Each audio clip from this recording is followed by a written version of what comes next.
In this lesson, we're going to discuss goal setting and time management. It's important to have a good understanding of goal setting and time management before we roll into the scheduling lesson. Both go hand in hand, are very important to your success, and in my opinion, are very similar in their execution as they apply to building a project. If goal setting is the road you will take to arrive at the end of your project, time management will be the vehicle that you drive to get there. This lesson will give you a solid understanding of goal setting and time management with a focus on how you will use it to schedule your projects. Let's begin with goal setting. While goal setting can play an important role in succeeding over the course of your lifetime, it will play a smaller role in supervising the construction of a project. Chances are, at least initially, that the duration of the projects you'll be supervising will be between 3 to 6 months or somewhere in that neighborhood. These types of projects will be comprised of a short-term goal with milestones in the form of a construction schedule, so these concepts are important to understand before we dig into scheduling in depth. Entire books and courses have been written on the topic of goal setting, and if the topic interests you, you should research further. But I'll give you the meat and potatoes right here. Goals should be written and clearly defined. If you want to accomplish something, it is important to understand what it is you're trying to achieve and have a well-organized path to get there. Writing it down helps you clarify the goal, identify the obstacles, and plan a direct linear path to success. The same is true of a construction master schedule. Goals need specific time limits. If you cannot define the time frame in which you would like to have your goal accomplished, you only have a wish or a dream. Wishes and dreams are great because they often lead to goals, but they are not goals until you set a time frame for achieving them. Time frames should be challenging in order to create a sense of urgency, but realistic enough to be achievable. Once you set a time limit on a goal and adjust for tasks or milestones, do not change it until the day after the time limit expires. Always fight to complete on time and do not acknowledge that you will not succeed until the deadline passes. This will keep you moving forward with urgency and will provide the absolute best progress possible. This last concept will be directly applicable to your construction schedule. Many times over the years, you'll be looking at a schedule that you're going to overrun, but you cannot acknowledge defeat until the day you overshoot it. There are plenty of tactics you can employ to bring a schedule back into alignment. So you always need to fight right up to the last minute to complete it on time. If your goal is large or particularly challenging, you need to break it into milestones or specific tasks. These milestones or tasks are nothing more than smaller goals that, when completed in sequence, add up to the primary goal. This is very much the same way you'll build your master schedule for your project. In that case, the primary goal would be the entire project. Like the primary goal, these milestones or tasks need specific time frames. It is important that the total time frame for these milestones or tasks does not exceed the deadline for the goal, or the goal time frame needs to be adjusted to meet them. In the case of a schedule, if you have a hard completion date, you would most likely adjust the duration of your tasks or milestones by adjusting your manpower. The more people you have working on the task, the shorter the duration will be.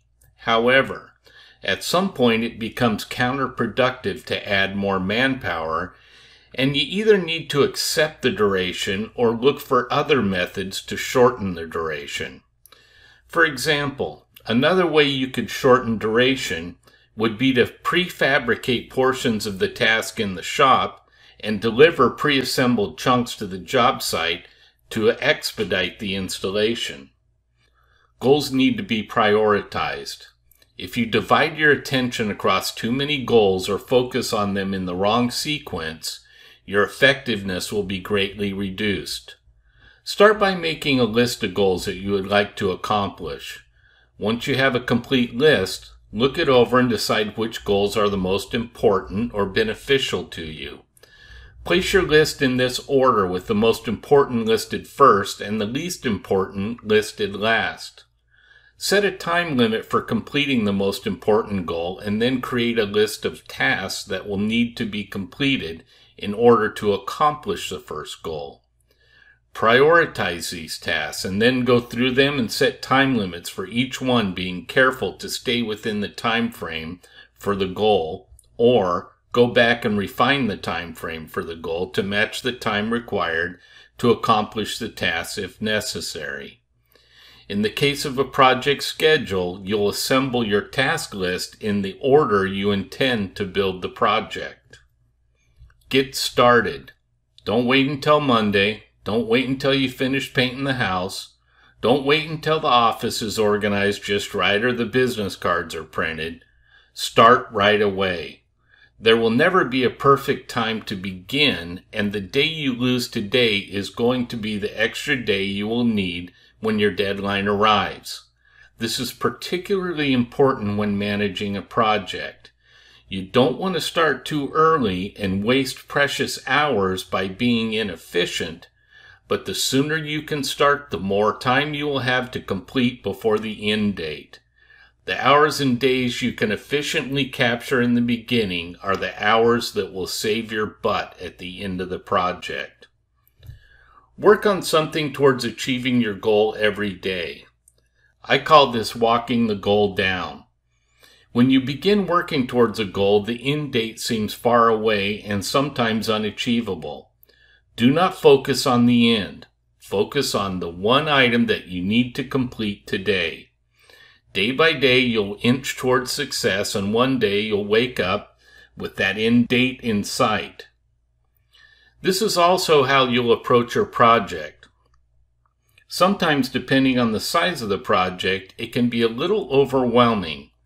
By focusing just on the immediate task that needs to be completed, you can consume the project bit by bit, and before you know it, you're staring at your completion date. You may not know how you're going to complete the entire project, but as long as you know how to complete the next task, you'll still get there. Although your task list is prioritized, do not hesitate to work out of order if necessary. In other words, if you're waiting on someone else to produce some items for you before you can continue on with the most important task, jump to the next task in order and keep going. When the items for the previous task arrive, jump back and complete that task before moving forward again. This is why we build 2-week rolling schedules for each crew member. Once they know what they'll be doing for the next 2 weeks, if they have a delay on a task, they already know what to work on next, and they don't need to come interrupt you and ask what to do next. Training them to do this will make your day a lot less hectic and a lot more productive. Be flexible. Understand that goals never come together in reality exactly like they do in your mind's eye. Be prepared to adjust the goal to meet the demands of reality. Many times, this will make your goal better and more beneficial. Sometimes the accomplishment of the goal will depend on it. There's no sense in completing a goal exactly as you imagined it if doing so will not produce the desired results or benefits. Be flexible and adjust as necessary, keeping the ultimate result or benefit in mind.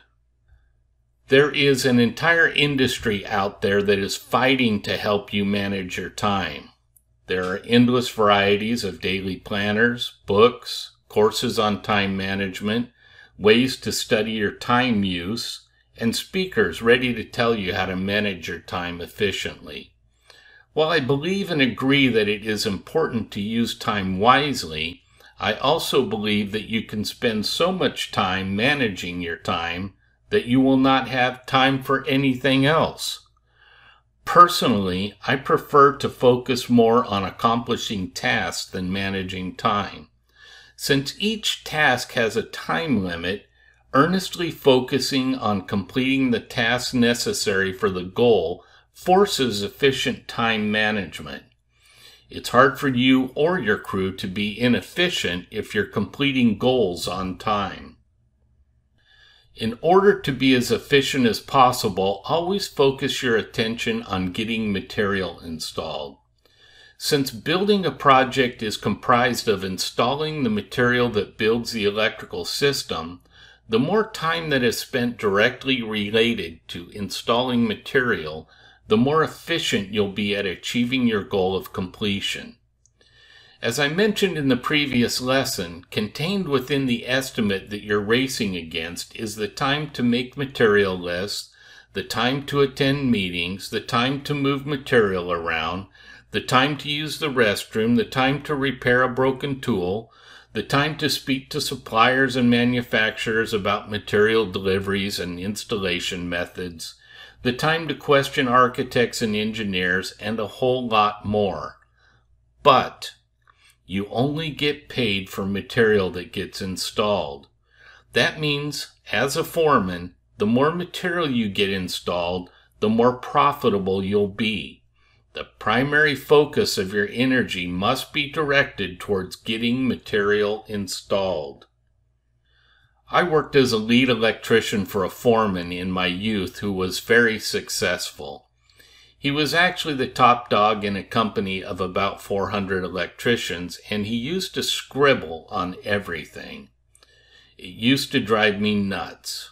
I would walk up to him with a set of drawings to ask him for clarification on something, and he would start scribbling. He'd draw lines and pictures, write words and make lists. Then he would cross half of it out and write some more. It would absolutely freak me out because I was very careful to update my plans to record the actual installation to update as-built drawings with. I was very careful to keep my plans neat and organized, and he would absolutely trash them. When I started focusing on time management, it fed this obsession. When I made a to-do list in my daily planner, I had to make sure I wrote it in the correct order the first time. It was horrifying if I had to cross something out and rewrite it. Everything had to be perfect, and the primary focus of my day became writing neatly and accurately in my daily planner. What's that got to do with installing material? You know the answer. Nothing. Everyone is different, and if a daily planner makes your life better, more productive, and more profitable, then by all means use one. Personally, I'm content to write in a notepad. I scribble, write, make lists, tear out pages, and throw them away. I found this to be very liberating. I actually use more than one. I use one for regular meetings with the customer, one for special meetings, one for material lists, conversations with suppliers and other parties associated with the project, and to-do lists. I also carry a small one with me around the site for notes on the fly, or use my smartphone. Many years ago, I read an important tip in a book, and it became my entire time management system.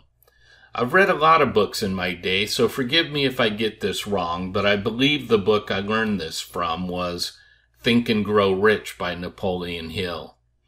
As I recall it, Andrew Carnegie gave him advice for success, and here it is. Every day, make a to-do list. Prioritize it in order of importance. Work on the most important task first, and do not work on anything else until that one item is complete. Then work on the next important task. This has never failed me. It will keep you focused on what is important and keep you moving toward success. It is easy within the chaos of a job site to become overwhelmed by the volume of work that needs to be completed. Identifying the most important task and focusing on it will focus efficiency. If it is a large or complex project, you may actually need to identify and focus on the top 3 or 4 most important tasks. The point is, prioritize and work on what is important. The only thing I would add is that if you are halted for any reason on completing the most important task, work on the second most important until progress can be resumed on the most important. In other words, just because you're held up on one task, that should not halt progress entirely. Prioritizing should eventually become automatic for you. It's that important. Every list you make, whether a material list or a to-do list, should be ordered and focused on in order of importance. If you will do this one thing, I promise you that time management will take care of itself. However, you need to be able to prioritize properly, and that means understanding the difference between important and urgent. Again, I've read a boatload in my day, and I'd like to give credit where credit is due, but I've established my own methods based on a conglomeration of other people's ideas that worked for me. I believe this particular concept may have come to me from Brian Tracy. The point is that urgent is not always important. For example, one of your subcontractors may be pressuring you daily to complete the work necessary in order for them to get on site and begin their work. But efficiency might dictate that you focus in other areas of the project first. Subcontractors are always anxious to get on site and start billing you for work. In this case, your profitability is more important than their urgency to get on site and begin their work. Always stop to decide if your top priority is important or urgent. In this example, important means that it is the best use of your time in order to complete on time and create a profitable project. As you continue to focus on this concept, you'll begin to recognize the difference more easily. Important is profitable. Urgent might not be profitable. We'll revisit all of these concepts when we get to our discussion on scheduling. Nowhere is time management and goal setting more important than when you are building a schedule for your project. Creating a master schedule is no different than mapping out a long-term goal. 2-week rolling schedules, as they unfold week after week, become your to-do list that you check off as you complete task after task on the way to your completion. There's plenty of free information on goal setting and time management on the internet, and I encourage you to do some research on your own. Just be careful not to get so caught up in it that it starts robbing you of time instead of contributing to your number one priority, which is installing material. It's great to be organized, but when organization gets in the way of installing material, I'd give that some serious thought. For me, a good master schedule, detailed rolling schedules, a notepad, and a prioritized to-do list is fast, efficient, and profitable. Don't let yourself get caught up in some elaborate system that makes you feel good but trashes your efficiency.